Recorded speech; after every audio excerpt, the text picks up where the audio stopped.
Young people today want to be something other than Indian because there isn't that pride anymore. They're the ones who are hurt the worst today because they don't have their language. They don't have their identity. Where were my classmates? I know that their spirits were broken. Native American and Alaska Native women experience shockingly high rates of rape and sexual assault. We oppress each other. The oppressed later on become the oppressors. It's important that people understand why Indian country is the way it is, why there is all of this social pathology going on in these communities. There's just a little chain reaction going on there. And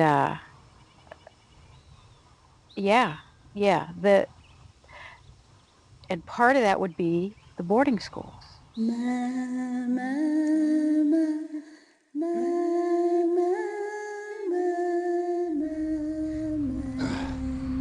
I still hate this place and I don't like it. There's just too many people that went through here that what they learned was violence, hate, resentment, and frustration. And they'll carry that through for the rest of their lives. Slowly I realized the experience in the government boarding school had kept me in a place where I couldn't seem to go forward, backwards, or sideways. I don't know why, but I wanted the alcohol. I wanted to block it all out. Whatever it was. And I didn't know what it was. I wanted the good time the alcohol gave me, the good feeling that it gave me. I hear a lot of times too, well, I went to Catholic school in such and such a place, a day school, and those nuns are mean to us too. And granted, they probably were, but the difference is they weren't trying to get rid of a whole race of people. They were very effective at destroying the Indian family system. The whole tribal system is built on family, and children are the core, obviously, of any family, but especially, I think, Indian families. And so the attack on the children and on the Indian families was deliberate and effective.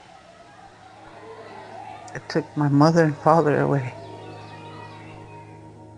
I knew they were leaving, and I didn't want them to leave. They sat me down in this real strange chair, and it swiveled around, and I've never seen a chair like that. It got me scared. I tried to run. The matrons caught me. They grabbed my hair by my braid and just cut it. And I had to stand there and put my head down, and they cut the other side. And I wanted my hair back. All the thoughts going through my mind at the time, now I remember, was who died. Did my mom die? Who died, so they're cutting all our hair? What's going on here? I hated that place. Yeah, I remember that. Back then, we didn't see it as abuse. We didn't even know the word as abuse. It wasn't punishment, it was beatings. We got beat for just about everything. We couldn't talk about it because if the nuns questioned our parents about it, they would know. That if our parents questioned the nuns, then they would know that to hold on them. If any of us spoke Lakota, even uttered a word, they keep a gallon can of soap, and that's what they use to wash my mouth. And I'll never forget the burning, the choking, the helplessness, the fading out that I went through. Now the secret is starting to be revealed in the communities, and we're really seeing the extent of this abuse. And yeah, again, you can draw a straight line from the abuse in the boarding schools to the abuse in Indian homes today. Because my feelings were frozen, I couldn't give what I never got. I was just punishing, and for me to hug my children couldn't do it. I know I slapped my wife around a number of times, but I've always felt bad afterwards. But it didn't do any good because it's a behavior that you're not aware of. You don't know it's there. It just happens. Something will set you off. Something will trigger that. And you end up, if it's not your wife, then it's somebody else that you beat up on.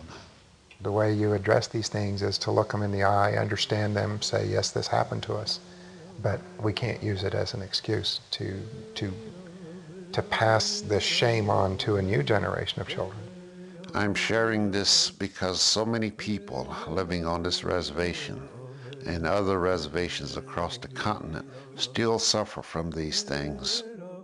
And I want them to know that it's possible to be free, to gain contentment, and to be a human being. There's some people here in this community that are really, healing themselves. There's a movement. In Lakota, we say "takushkashka." It means that something's moving. When they said they were closing the boarding school, it's like, you know what, I need to be there. Personally, I thought, you know what, the school needs to be saved as a museum, Indian Holocaust Museum. Now, this new battle has begun to see if we can hopefully stop the wrecking ball. Hey,